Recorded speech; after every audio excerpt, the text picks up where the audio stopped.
single and searching. Igbo women and men in diaspora. SA. Yes, mingle together. Fondi si pakolono. Fondi abokwa ndi lugolo 65 years. 60 years in Ayazoya. From 60 years to 65 years in Ayazoya. In Ayazoya, you were saying in a chonwan. Okwa for the healthy. Young. That's you meet one Igbo. You show one Igbo they quite healthy also and young. Una mingle together. That's all it's a platform, ma. It's a platform, ma. Single and searching. Igbo women and Igbo man in diaspora SA.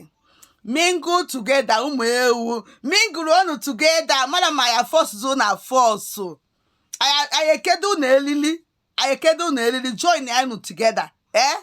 Abono na ifro na SA.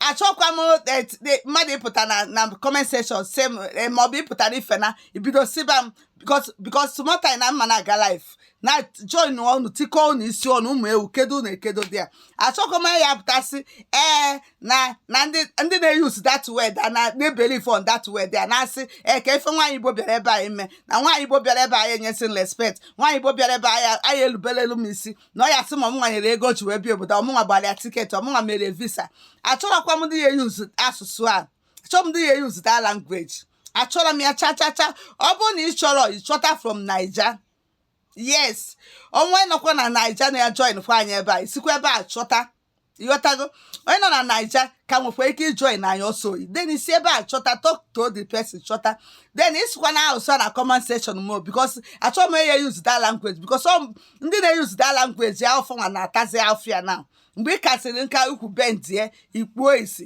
ibibezie aka ibitezie nke anwa ya asịsị nke ya asịkwasị ya ibitezie nke anwa ya na ya asịrọ kedu ife ibi nwaanyị obodo bịa nwaanyị Igbo bịara ebe eme unu adị achọ ka nwaanyị Igbo bịa abroad bịa hustle for their family fabiazie abroad bịa hustle for their family family ife ọjọọ Cameroon fana bịa obodo a from small from 20 years 22 23 femego visa bataba obodo a Ghana the same thing. Yes, Ghana the same thing. So kenke bụ na nwaanyị Igbo bịakwasịa ndị Yoruba the same thing ndị Yoruba na-abịa ka o si sọfa ma ndị dị young ma ụmụazị ma dịkara n'abata obodo ịbịa chụọ ego onwere na-achụfa ka ife bịara obodo Igbo mana unu bụ ndị Igbo ya unu ma na Igbo nwere respect is true ya be nwaanyị nji bi obodo a na-ana n'iyi na-emebi afọ Igbo na-akpụta afọ Igbo unu si ka ife nwaanyị Igbo bịara ebe a imen ọ bịara ihe ọzọ ka nsị bịa ihe ọzọ achọkwa m onye nkewa achọkwa m onye ma akpata ọsị nkewa achọkwa m nkewa achọkwa m enwego age achụkwa nwatakịrị ịnụta nwatakịrị afọ Naijiria kpogoti ebe ọnyụcha ya anya okuru mmiri chei ọmụkwana ihe sistem nyere ọ bụkwa na ịnụkwa na ya nụla pịa ebe a nọrọ obodo a na-achọ ego nọrọ ebe a na-ejekwu nwoke ọzọ bikọsi ya nụnụ nwaanyị lapịa jewarụ onye ike kọwagoro ike akọwa gị oko nwere ife imetele onye mara ife bụ ile ọhụụ alabago ọhụụ ile anya lapịa gbagote obodo ọma ya nọrọ ebe a na-alakwa ọhụụ na-aga yes so ụtọ dị na nwunye bụ maka ụmụazị bụ ịnọkọ ọnụ